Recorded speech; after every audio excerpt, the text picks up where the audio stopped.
Guillaume Lard, je suis designer de l'exposition, scénographe en général.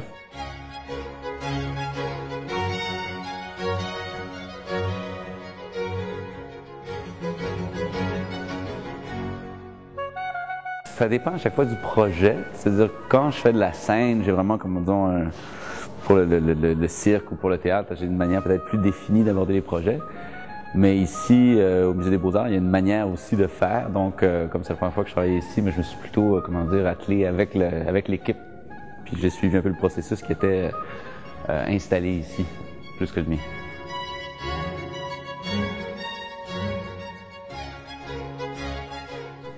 Donc dans le théâtre, il y a tout de suite la collaboration avec le metteur en scène qui est liée au déplacement de l'acteur, tandis que le metteur en scène contrôle l'acteur, tandis que là, au musée, on contrôle pas le visiteur.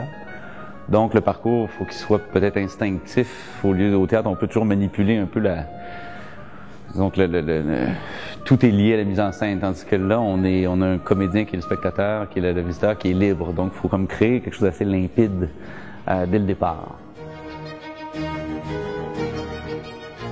Un des bons défis ici, c'est que c'est plusieurs salles qu'on peut pas reconfigurer, donc on est obligé de faire notre parcours à l'intérieur de ces salles dont la dimension est définie. Donc pour jouer les groupes qui sont déjà préétablis dans l'exposition, des groupes de tableaux. Donc là, il faut faire, c'est un peu comme un casse-tête avec dès qu'on déplace une chose, l'autre vient se déplacer encore. Donc ça, c'est toujours la partie compliquée. C'est sûr que la gondole, une fois qu'on l'a trouvée, parce que le défi c'était de la trouver, une fois qu'on l'a eu trouvée, c'est de la rentrer.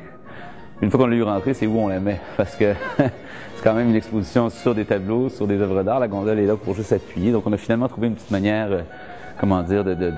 très vénitienne de placer notre gondole.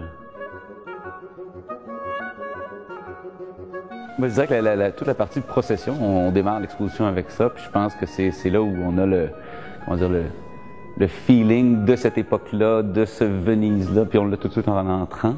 Fait que je trouvais que c'était le fun, puis c'est comme si ça contenait une grande partie de ce qu'on veut dire déjà dans la première salle, qui est une grande salle, puis je pense que ça a beaucoup de force. Puis après ça, évidemment, la force s'ensuit, mais la première salle, pour moi, elle a quelque chose de très fort.